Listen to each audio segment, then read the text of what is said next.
Ngayon ipinapaabot po ng ating kaibigan, mas lalong tumitindi ang init po ng awayan po doon sa China at saka sa Taiwan. Kaya napakahalaga ito na ipaabot po namin. Dahil po marami pong mga OFW kasi dinipinsahan po ng ating mga kaibigan na hindi kung anong mangyayari ngayon. Dapat po hindi po kayo magpakampante. Dapat po mag-ingat. Ngayon, dapat po nakapagligpit kayo ng inyong mga kagamitan. Kung sakali ito ay sumiklab po yung kaguluhan, ay mahirap po talaga na doon ka na lang impake kung putok na. Basta ito yung sinasabi ng ating kaibigan na painit na mga painit na alitan. Kaibigan, ano po ang inyong nakikita ngayon?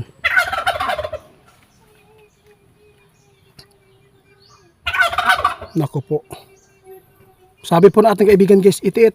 Alam mo, nakita namin ngayon, sobrang init na po ang China at saka Taiwan. No, naghanda na po daw talaga yung Taiwan ngayon guys.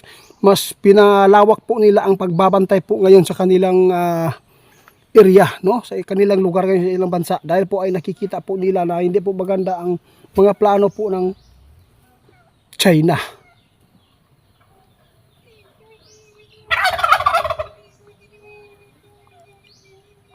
Sabi po ng ating kaibigan guys, ito lang pag si Trump na po yung makaupo ngayong Enero, pero matagal-tagal pa yan guys di ba? Kapag mangyayari po yan guys kung si Trump po yung makaupo ngayon, na Enero man yata yun siya makaupo na. Kaya sana po ay hindi pa dumating po yung punto na hanggat hindi pa nakaupo si Trump, sana po walang mangyaring kaguluhan ngayon na sumiklab. Dahil po kapag mangyayari po ito, mahirap po pipigilan. Kung si Trump po talaga yung makaupo dito guys, meron pong gagawin yung Trump, no? Merong gagawin na magugulat ang China dito. Kasi ang sabi po natin kaibigan guys, alam po niya kung ano po ang binabalak po ng Trump sa tuwing lalong manggugulo po yung bansang China. Kaibigan, ano po ang nakita po niyo dito kapag si Trump na po, kasi po hinihintay na po ninyo, parang sabi po kayo na si Trump na po talaga yung kasi malaking tulong po ito sa kanila, sa mga tao.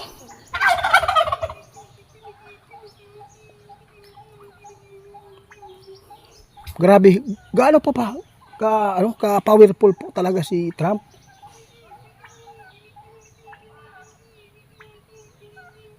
Napakaswerte guys, no? Si Trump po talaga ang inaasahan po nila, kaya natuwa po talaga si kaibigan na sana po, no, na makaupo na siya sa pwesto ngayon. Dahil po maraming pagbabago ang mangyayari doon dito sa atin din at saka sa ibang mga sulok ng mundo, no? Marami po siyang matutulungan dito kapag siya po talaga, hinahangaan po siya talaga dahil po sa kanyang taglay na kapangyarihan. Dahil po ay meron po siyang puso, no? Meron siyang puso na hindi po siya nagmamayabang sa kanyang kakayahan, no, sa kanyang sarili. Kasi meron po siyang tinitingnan, mas meron pang nakakataas sa kanya. Kaya nagpapasalamat po yung mga kaibigan dahil po si Trump po talaga yung nanalo. Kaibigan,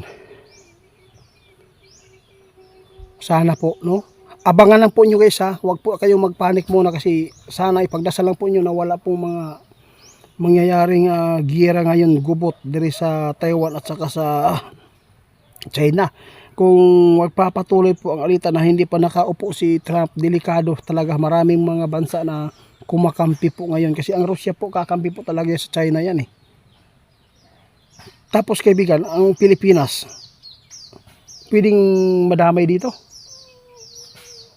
pwedeng madamay tayo guys, no?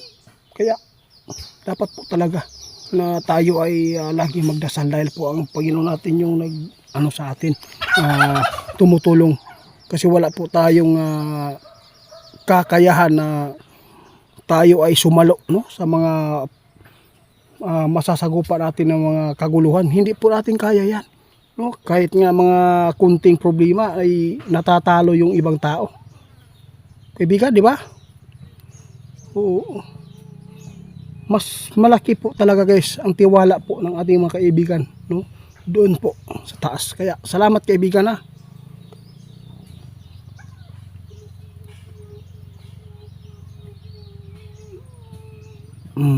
Huwag kang maiyak kaibigan. Ganito po talaga yung ano guys, umiyak siya kaibigan guys. Alam mo itiit kung bakit po namin ito ginawa.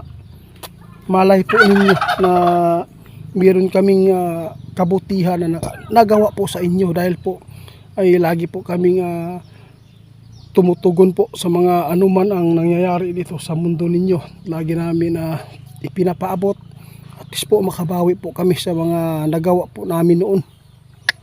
Ganito po yung kaibigan, no? Kahit po yung mga tao, kahit nakasagupa po ng hindi maganda, naiiyak po tayo guys, parang nahawaan tayo ni kaibigan. Umiyak po siya guys, no?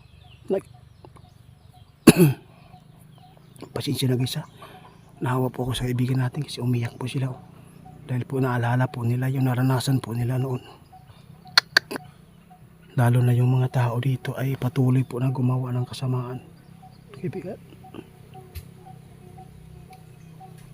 Tulad po ng mga tao na gumagawa po ng sarili nilang kakayahan. Kaya maraming taong buhay na nawawala dahil po sa kanila. Alam mo ba guys, sinasabi natin kaibigan, alam mo itit, ang nagbigay po ng kakuluan sa mundo ninyo, yung mga tao na porket meron silang kakayahan na manggulo na pwede po nilang pahintuin no, kung ano man po ang mga patas po dito sa ating mundo. Kaya umiyak po siya guys dahil po ayaw po niya talaga yung mga tao na mailit po sa masama.